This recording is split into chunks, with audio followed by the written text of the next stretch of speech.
You are watching Living on a Thin Line with Tony Vicich. We come to you 6 days a week at 2 p.m. Arizona time, which currently is Pacific time, soon to be changing back to Mountain time. We don't change, but the world changes around us. I think that says something about us, ladies and gentlemen. The world changes, we stay the same. 2 p.m. our time, we come to you over 3 platforms, ComedySchoolsRadioNetwork.com, where you can just listen in. You can just kind of sit back and put your feet up there on a whiskey barrel, and put a piece of hay in your mouth and just enjoy the day. We do that. Hello, Tina and Mike Lawson. The entire Living a Thin Line family is beginning to pop on now. Hello, Jim Perry. This is You Are Live. We're happy about this. Yeah, so far so good, Jim. We're on ComedySchoolsRadioNetwork.com. We're on YouTube on the Comedy Schools channel. And, of course, here on Facebook Live on my personal page. Soon this week, we'll start out actually going out on Zoom Live, which should increase our listener and viewership by maybe 2 whole people. Who knows? You never know. There's DJ Payne. We're all coming in here. The show is on 3 networks. It's built around 3 platforms, not networks. I want to be exact. We come to you, and the show's built around 3 things: your questions and comments as they pop up here on the aforementioned social media platforms. We try to get to them. Although I know for a fact the other day that my grandson and my daughter were watching me downstairs, and they were making comments on YouTube, and I didn't catch them. And I feel terrible. I feel terrible about that. So I will try to catch your YouTube comments. You're YouTubing it. It's built around that. It's built around some memorabilia or artifact or autograph or commemorative T-shirt or something like that we show and then try to weave a story around. I got something interesting for you today. I think we're going to gin up some controversy here on Living on a Thin Line, because you're going to have to make a decision. Not a big decision. Not like, well, should I start wearing dresses or shave my beard? You won't have to make those decisions, but there are decisions to be made. And also that we recommend 1 or 2 artists or pieces of music based off our vast and deep vinyl album and compact disc collection. I'm going with 1 album today, 1 artist, 2 songs off of 1 album. I could go with 100 songs, and it won't be this artist's best songs, because this album is not their best album, but it's a great album. It's a great album. So, but it's the album that we have. It's the one that I found on top of the pile. So we'll be doing that. Hello, Kelly Wilson. Jim Perry votes dresses. Already the controversy begins. Jim Perry, what happens to a man in his 40s, Jim? You start questioning things. You go, I don't know. How important is all of this? I'm just going to be me. I'm just going to be free. Jim Perry is watching. I'm already talking to him. Let me tell you a little bit about Jim Perry. Besides being someone who I admire very much, he has one big problem in life, and that is he puts salt on his pizza. That's right. There, I'm outing you as a pizza salter. That's what you are in life, Jim, a pizza salter.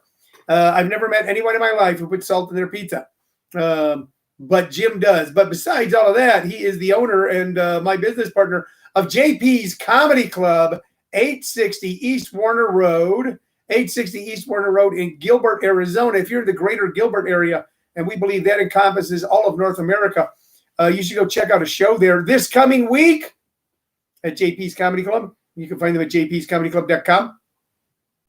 Jonathan Gregory. Let me tell you a little bit about Jonathan Gregory. You've never seen a show like a Jonathan Gregory show. You will never see another show like a Jonathan Gregory show. He is, bar none, hands down, one of the funniest and most unique stand-up comics in the greater Phoenix comedy scene, in Arizona, in the Southwest, in the entire country, in my estimation. If you want to see something special, and isn't that why we go to a comedy club, to have fun and hopefully see something special? You'll do both of those things this week when you see Jonathan Gregory. And that's at jpscomedyclub.com, where the decorations are finally finished, not Christmas decorations. Don't get me started on that. But the outdoors out front, the signs up, the walls are painted, and man, we're ready to do-si-do. So you go down and check it out. There's always other great shows and workshops going on at JP's as well. You can check them all out on jpscomedyclub.com. Although now that I'm trying to help Jim, now that I'm trying to be his friend, when I mentioned salt on a pizza, and I'm going to let it go and move on, he mentions he puts pineapple on his pizza. That means he's salting his pineapple. And that just sounds filthy. It sounds like a saying. Well, if that don't salt your pineapple, I don't know what does. So we got all that going on down there. No politics today. But you know why? Because this show is your daily distraction from all the anger, anxiety, weirdness, and hoopla in the world today. So we try to take a little break from all of that. I'm in a pretty raucous election myself campaign. And I wasn't even going to do this time. I thought, man, I'm busy. But I'm running to be reelected for a board of directors seat on my homeowner association. And man, it has gotten wacky. It has gotten wacky. There are people, and you know what it is? And then you talk to people, you see them on the street, you go, hey, they were just Facebook. I didn't mean it. I'm sorry. And you feel like going, I meant it, but you don't. You don't. So it's gotten wacky. This is such a great place to live where I live, Maricopa Meadows. Granted, I'm 65, and this is a wonderful place to live if you're still active. If you're still active and 65. We're active. We still got our business going. We ain't collected no retirement yet. We're saving up so that we can party hard in our 70s. And I love living here. And up until about 2 weeks ago, I got nothing but friendly smiles in the neighborhood. Now I see people going, that's okay. They're talking about it on Facebook. So anyway, it's just a little nuts. And then, you know, the funny thing is when you step 100 yards away from it, you go, wow, what was all of that? I love this place, and I thought I would contribute and give back, and no good deed goes unpunished. But either way, it'll still be a great place to live. Let's get to the stuff. Here's what we're doing today. Okay? Now, I have no new bobbleheads, and as anyone who's ever watched this podcast before knows, and on YouTube, you can see the back of the heads. YouTube people have an advantage over Facebook and Comedy Schools, RadioNetwork.com people. I have no new bobbleheads. I do not collect bobbleheads. I do rescue bobbleheads.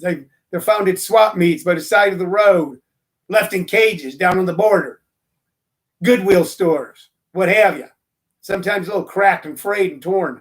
Now, the other day, while my grandson Sullivan was here, he got every one of the bobbleheads down from where they had just been kind of put in a wild fashion.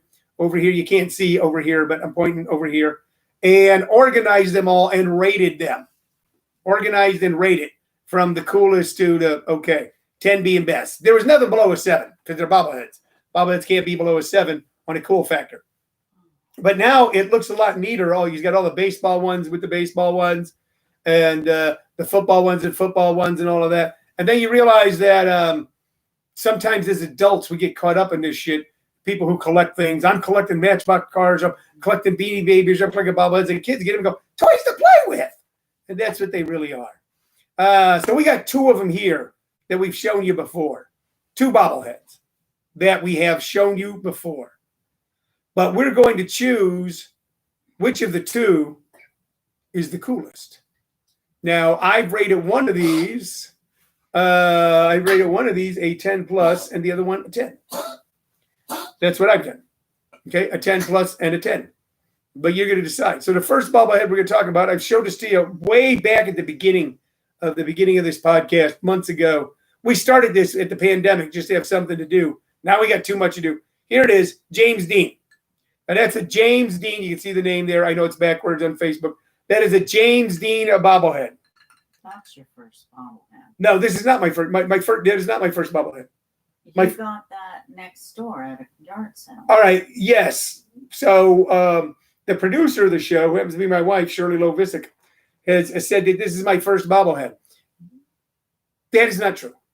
It would seem like it, but way back when I went to an LA Clippers basketball game in like 2001 and got a Darius Miles, which is sitting over here, bobblehead. That was the very first bobblehead I remember owning. You got to remember, I drank in my younger years. Somebody had a bunch of bobbleheads back in 1982 and traded them in for an 8-ball. And then I got a Dodger bobblehead, which, Cheryl, I gave to my nephew, Evan, when he was little. And then when he got older, and that's what happens with bobbleheads. I got a Dodger bobblehead, and I gave it to Evan. Okay, and then when he got older, he goes, hey, man, you kind of cleaned up my room. Do you want the bobblehead back? And I took it back. I rescued the bobblehead. That was probably the beginning of bobblehead rescue. Now, the first thing that we bought adding to that rescue was this James Dean bobblehead bought at a yard sale right here on my very street. There it is, James Dean. James Dean, who made 3 films that shook the world: Rebel Without a Cause, East of Eden, and Giant. He is still the standard by which most male actors compare themselves today. Stunningly good, unique, honest, emotionally raw, authentic American actor, died far too soon in a car crash somewhere out in the California desert in a Porsche Spider. James Dean, pretty cool. Show him again. James Dean, pretty cool. Now here is the next bobblehead. This man had a car crash in the desert, and this man did not make 3 iconic movies, but he's done a lot in his life. Okay, and here it is. This is the Tony Vicich bobblehead. You can see that. Now, a little bit about this bobblehead. Okay, there's only 3 of them in the entire world. I own 2. Kevin Brown, who's watching right now, owns 1. He won it at the giant raffle on the inaugural weekend of JP's Comedy Club. It's a Tony Vicich bobblehead. I am the host of this show. I have done this show. I own comedyschools.com. I've been on Evening at the Improv 3 times. I've been on Showtime. Granted, it was all in the 90s. But I've done those things. Also, I lived in a river cabin in Missouri, and I've been to a lot of Grateful Dead shows. That's my resume. His resume, 3 movies. Mine, 3 appearances on Evening at the Improv. Which is the cooler bobblehead? James Dean or Tony Vicich? You decide.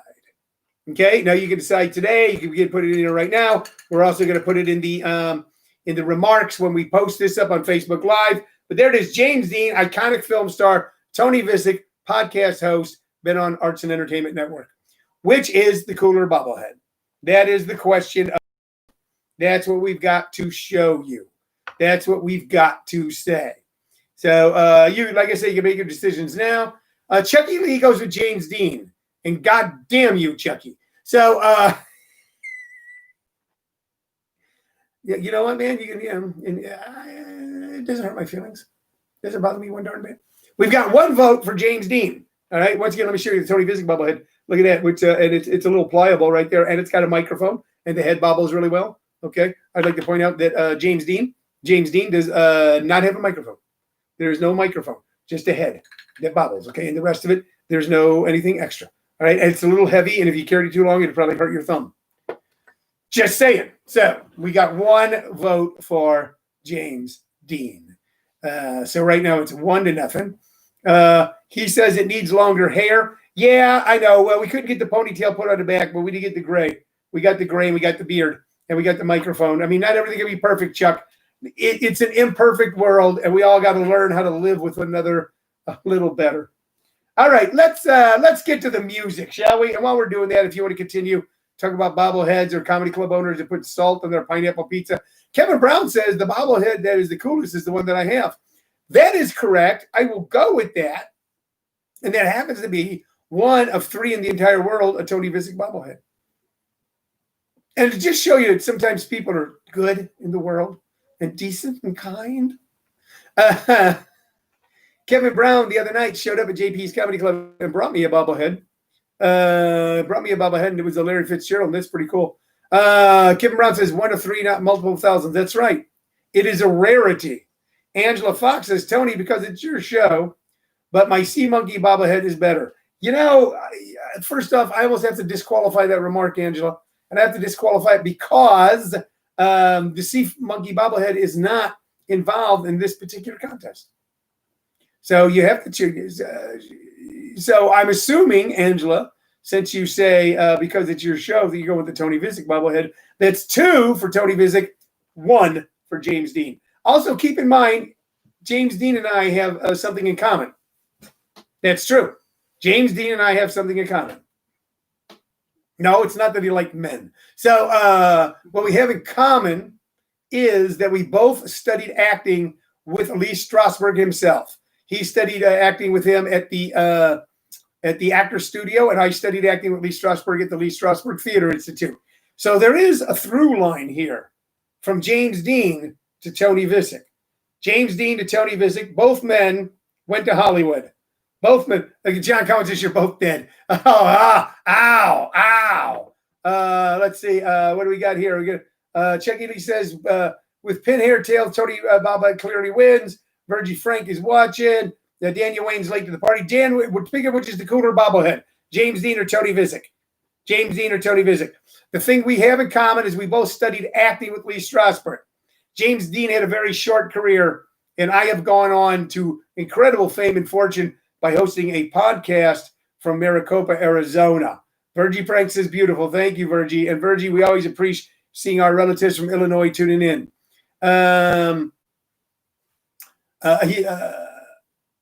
Daniel Wayne says, I've been to James Dean's high school in Indiana. That's right. James Dean and I are both from the Midwest. He's from Indiana. I'm from Missouri. We both studied acting with Lee Strasberg. We both owned Porsches. He wrecked his. I blew up the engine in mine. There's a lot here. And so a lot of people think I'm trying to figure out, because there is a connection between James Dean and Tony Vicich. There's a real connection. Right now, I just sneezed right on camera. It's not COVID. It's a lot of dog hair and cat hair in one very small room. And here, once again, Daniel Wayne says, only because you're my mentor, so I say you. Yeah, but let's be honest. I mean, if you didn't know who either one of these guys were, if you didn't know who Tony Vicich was, who's been on Arts and Entertainment 3 times, 7-minute sets for a total of 21 minutes, or James Dean, who made 3 movies for a total of about 6 hours, 7 hours, okay? And you look at both of these, which one would you say is the cooler bobblehead? All right. John Cowan, we went to different schools together. We studied with the same dude together, John Cowan, the same dude. Lee, not Leo Strasberg. If you don't know who Lee Strasberg is, ladies and gentlemen, he was the method acting guru of the 20th century. He taught James Dean, Al Pacino, and Tony Vicich. We like to say 2 out of 3 ain't bad because Al and I are still working. And if you ever see the movie The Godfather 2, he plays the Jewish gangster Hyman Roth. I got to get to, how much time do I have left, Cheryl? About 10 minutes. About 10 minutes. I got 10 minutes. We can keep talking about the bobbleheads or salty pineapples or whatever it is you people want to talk about, or how do you get tickets to see John Gregory this weekend in a safe social distance club. You can only have 50% capacity, but you still have incredible fun in. You get them by going to jpscomedyclub.com. But we got to get to the music. One more comment here. Daniel Wayne, they're using James Dean in an upcoming movie via hologram. I read that. And Daniel says there's an article on it. Well, why don't you record yourself reading it, Daniel, and put it on Facebook, and we'll all listen. He's dead. Here's who we're going to recommend today, and she's not dead. Okay, and we've talked about this woman on the show before. Miss Emmylou Harris.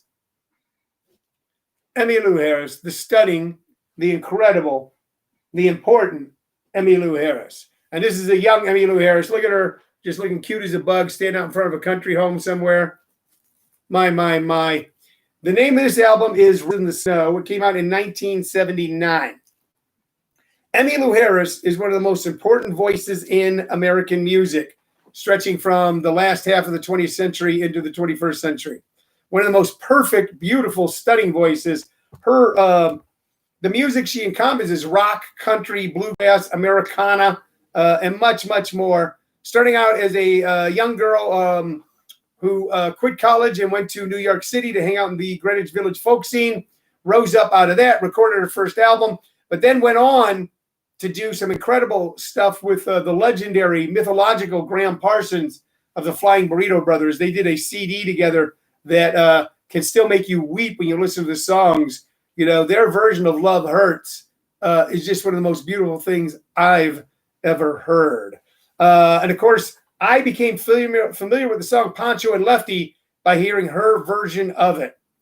She did so many things. She started out singing folk music, went on to do duets with Graham Parsons, then formed her own band, which eventually became known as the Hot Band, originally with lead guitarist James Burton, who was Elvis's guitar player, but then left to go back with Elvis.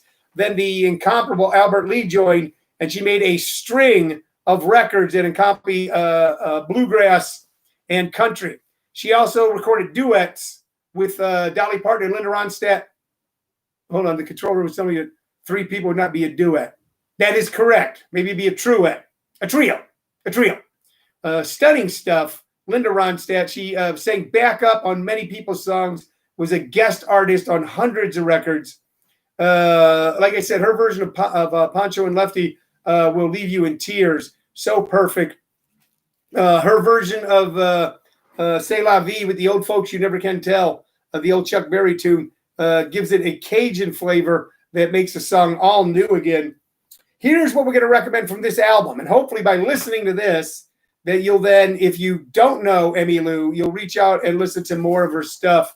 Her big hit album, by the way, was Luxury Liner. So if you want to check that out.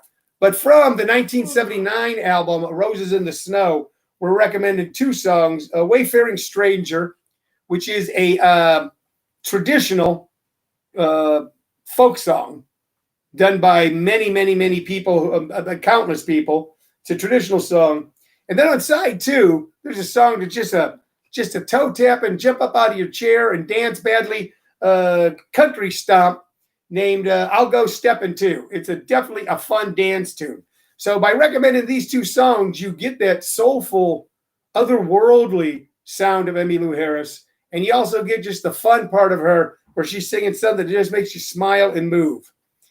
Please check her out. Like I said, man, all you have to do is Google her. You find out all kinds of stuff. But we're putting up two links for you. Okay? And one being Wayfaring Stranger, and the other one being I'll Be Stepping Too. And they're going to be right here in the comment section. And also when I put the titles and stuff on this show, right after we go off the air, I'll make sure that they're up there as well. Check it out. You'll have fun listening. John Collins says, awesome choice. Thank you. I think Liz and Randy Stanger is watching. Randy Stanger is a great guy who is a good friend of mine who appeared occasionally in the considered one of the greatest television shows of all time, next to The Wire, Deadwood, and is also one hell of a fisherman. Randy, every time I see you, you're posting new pictures of you out on the ocean in some boat with some giant fish. And we just want to say hi to you, buddy, and I hope everything's going well back in LA. Can't wait to get back there and visit you all. Liz Friesius asked if we have any Aznavour, Charles Aznavour. I'm familiar with him. I like him. I don't know. I'll have to dig into the collection. I don't have any of him. I do have Edith Piaf as far as great French singers. Probably four great French singers that Americans would know. Johnny Hallyday, who was considered the Elvis of France. Marie Chevalier, okay, Charles Aznavour, and Edith Piaf. And I do have Edith Piaf music, and we'll probably talk about her in an upcoming show. All right, you know what? I think I'm done for the day. We've talked about bobbleheads. I showed you two bobbleheads. I don't know what you people want from me. One bobblehead's not enough for you people. I think if we go back and look at the chats, that on the question of which is the cooler bobblehead, Tony Vicich or James Dean, that we're going with Tony Vicich. Tony Vicich won. I'm not saying that I won. I'm saying that this bobblehead won. Okay, we pointed out the connections between James Dean, the connections. Both young men from the Midwest went to Los Angeles to find our way in the world. Both studied acting with Lee Strasberg. Both owned Porsches. He wrecked his. I blew mine up. He made 3 movies, and I was on Evening at the Improv 3 times. So you can always find a connection somewhere. You know, there's 6 degrees of separation. I'm saying that there's actually, for most of the world now, 5 degrees from Tony Vicich. Okay, ladies and gentlemen, that is our show for today. I want to thank you for watching. I want to thank you for listening. I'll be back tomorrow at 2 p.m. with more thrilling tales from yesteryear. Diddle-it, diddle-it, diddle-it,